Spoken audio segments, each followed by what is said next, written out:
it's appropriate to playing Ragnarok in the background because we just got this bad boy in. The new Sideshow Thor Breaker of Brimstone, which I think is going to be one of my instant favorites. I've been waiting for this one for a long time.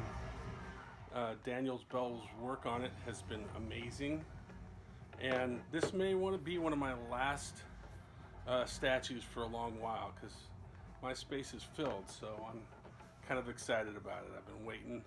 I actually ordered this on the first minute it was available, and I've got just over 500, number 500 out of 1,500 on the exclusive. So we'll see how this unboxing goes and see if it's as good as Susan's.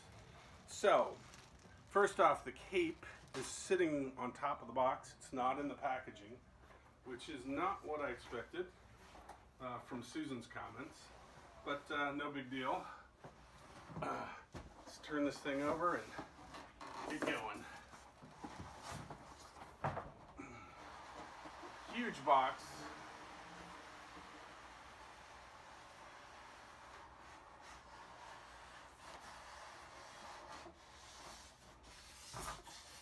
It is one of the biggest premium format boxes I've ever seen.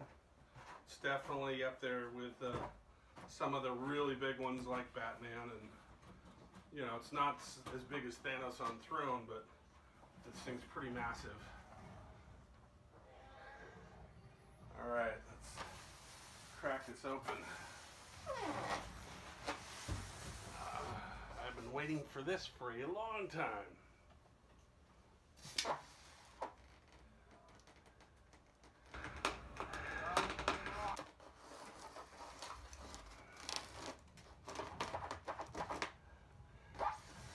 I loved the Captain America premium format that Daniel Bell did. It's an instant classic in my book. I actually am glad that I didn't have a premium format Cap before that, because for me that one is fantastic. I am not a purist in terms of needing something to be exactly comic book accurate. I just like a great statue and a great interpretation of a character, and certainly Daniel Bell did that both with this one and with Cap. I plan on part of displaying this with my OG Gladiator Hulk. I haven't seen Daniel Bell's Gladiator Hulk, but I'm sure it's going to be spectacular. So we'll see how these two look together and get this thing going.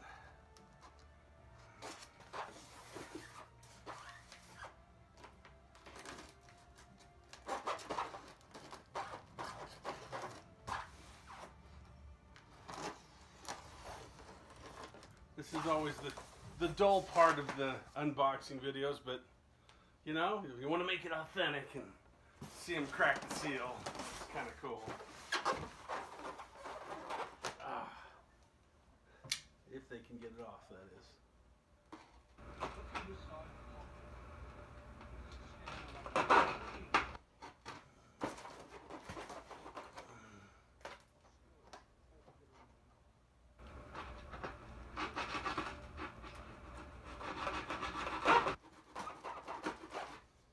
All right.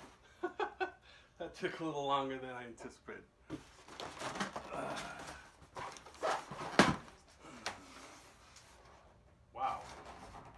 That is a lot of stuff. Huge, massive box. Let's let me get you over here to take a look at this. Big box, laid out well. All the stuff is really well protected. I think it's going to be hopefully it's going to really prevent a lot of issues during shipping, because this is really one of the better better boxed and protected statues that I've seen from Sideshow. So, not that I have a huge collection. I've got about 15 or so. But I've got enough of them that I've seen a few.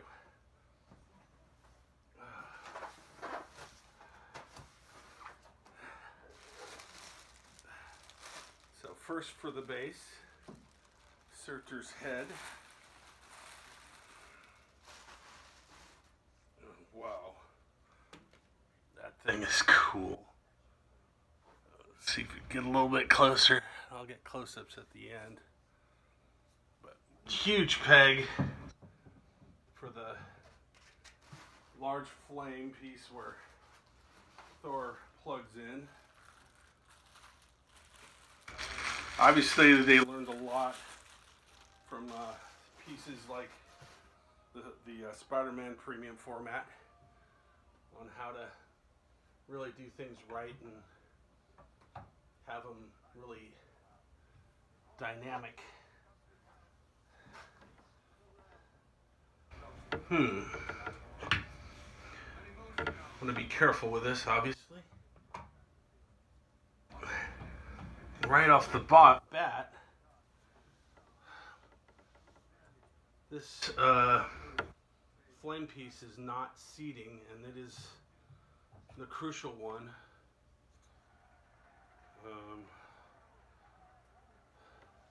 So I may need to delay this, because I'm not going to proceed if this has that big of a gap. This is unfortunate. If you look at that, there's a good quarter-inch gap, and it does not want to seat. So I may need to put a halt on this and call Sideshow, because I am not going to seat a statue into that. All right, well, fortunately, Sideshow's awesome about QC issues, and they've always taken care of me, so I'm sure they'll do it again. Thanks. So I am back. After wiggling this quite a bit, I was able to get it to seat. There's still a gap there, but it's now seated down on that peg, so I'm not nervous about it. As it just so happens, I just picked this up at UPS. It's snowing outside, so it's right at freezing, and it's really cold. So that may be a factor in terms of being able to seat all of the different pieces, and I'll have to take that into account when I'm doing this, because you know, things warm up and they do get softer and looser with these statues. As anyone's had to do it knows, sometimes you have to use a hair dryer to heat up pieces and get them to seat in correctly. So hopefully we don't have any other snafus. Or I may just need to put this process on hold and come back to this, because I'm really excited about this statue. I don't want it to be a bad experience, but so far we've overcome one obstacle, and we'll keep overcoming them.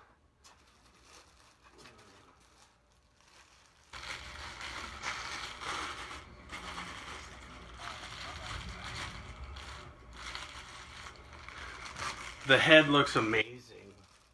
The paint app on this, it just jumps out at you. It is really spectacular. I'm really digging it. I think they really did a good job with the base, and it looks like the production photos that I've seen.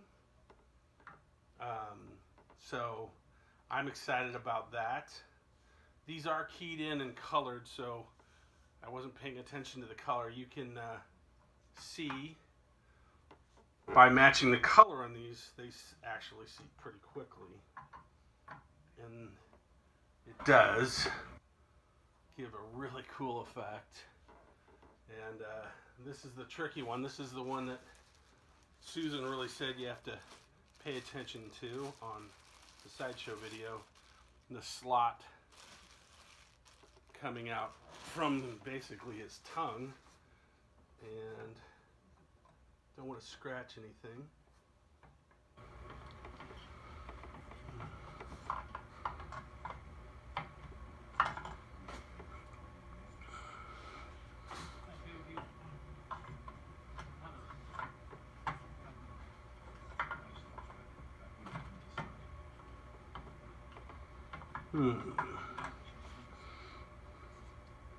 Looks like there's a magnet, so I just have to get in there just right.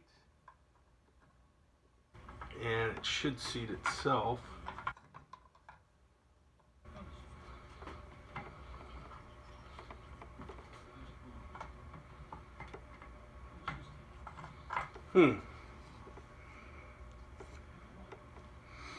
Well, I'm having a bit of an issue. If you look right there inside his mouth, there's a white tongue. This slot right here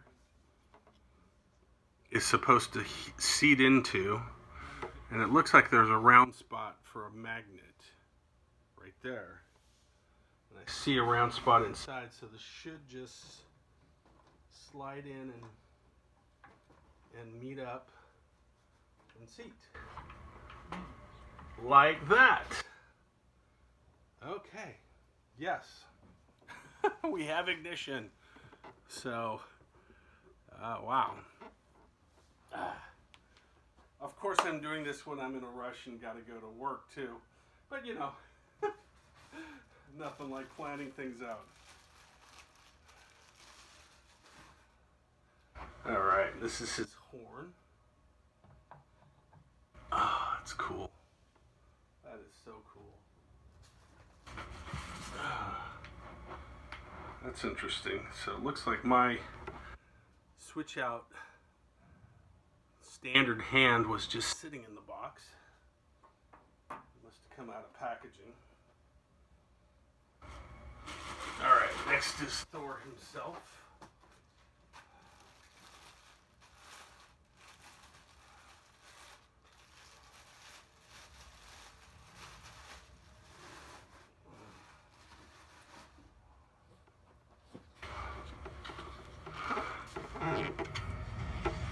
Wow.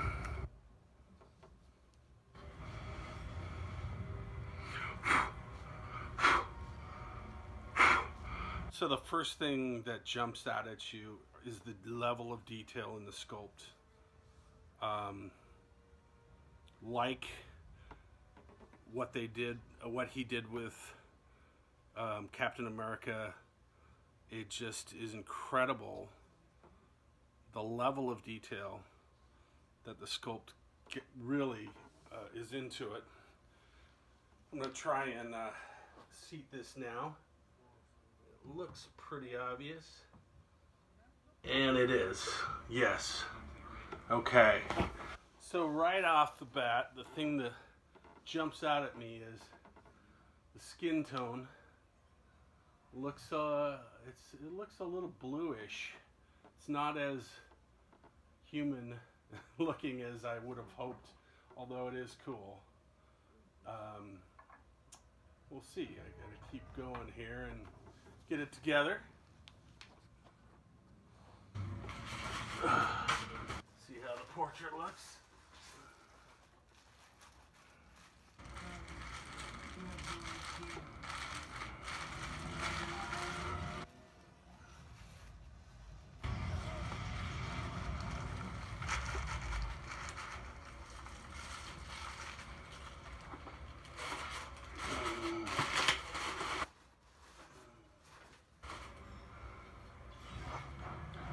They have a nice foam that's right over the face to protect it. Oh, wow. All right. So that berserker head, that expression is awesome. I've heard some people say that, you know, they prefer the bearded Viking Thor face, but I think this is pretty awesome. It's incredible. I definitely think there's some opportunity for people to do some custom heads, but boy, that is so cool. Oh, good strong magnet on the hand and on the head. Despite my little bit of finessing to get the base together, it's great. He's seated in there perfectly, fully flush, very secure. Obviously, you got to be careful of the horn. Don't turn it by that. But he's looking good. Let's get Mjolnir out.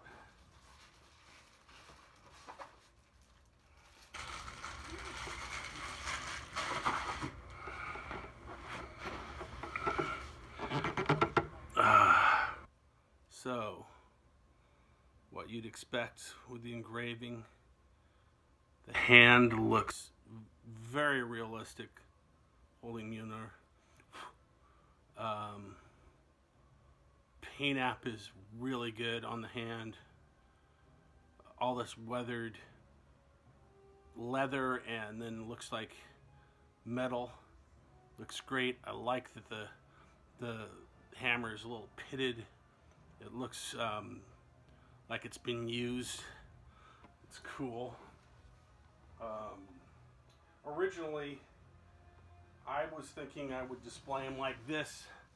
I thought having Stormbreaker in the other hand might be a little redundant and not necessary, but let's see what it looks like.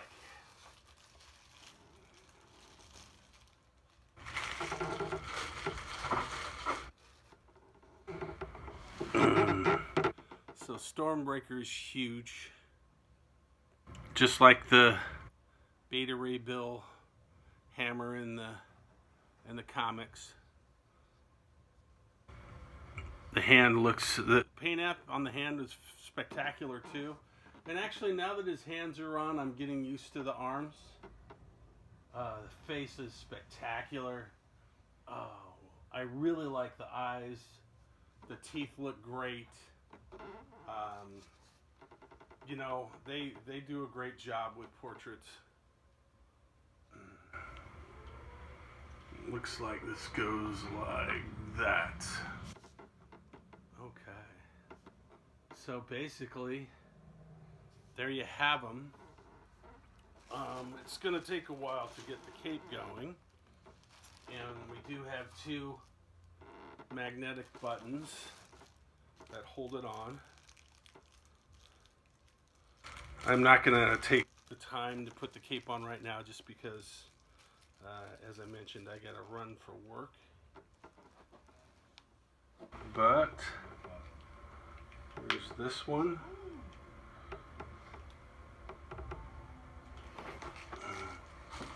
And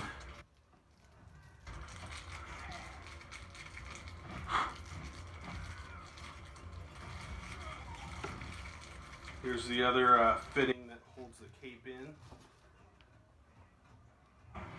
And these are distinct. It's obvious how they go in. They're shaped like the holes, so there's no getting that wrong. And actually, all of the parts, in terms of putting them in, the slotted holes are very unique to the pieces, so you're not going to get the wrong thing in the wrong hole. But with this large column, I had to spend some time and to be very patient, and instead of applying force, wiggle it and push down lightly, and it eventually seated flush. There are gaps, as I think have been pointed out in other videos, around the areas, but you know, that's minor, and once you have it on display, this isn't going to be something you see. His back looks amazing. The detail, I'm going to give you a quick close-up here, but detail on his back is really good. All of that's going to get covered up by the cape. I think I'm already really happy with this statue. I think it's going to look really cool once the cape is done. Look at those arms.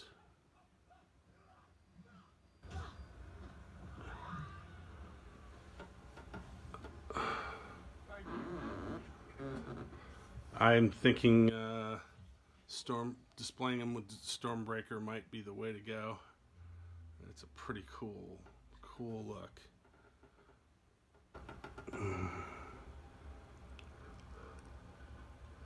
So I will work the cape before I display it. I'm somebody that doesn't mind a fabric cake because I spend time on mine and they look great when I display them, and I'm happy that he doesn't have to support a big heavy sculpted cape.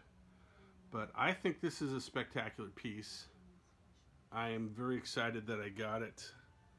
And there's my kind of shaky unboxing. 2 shots and it's done.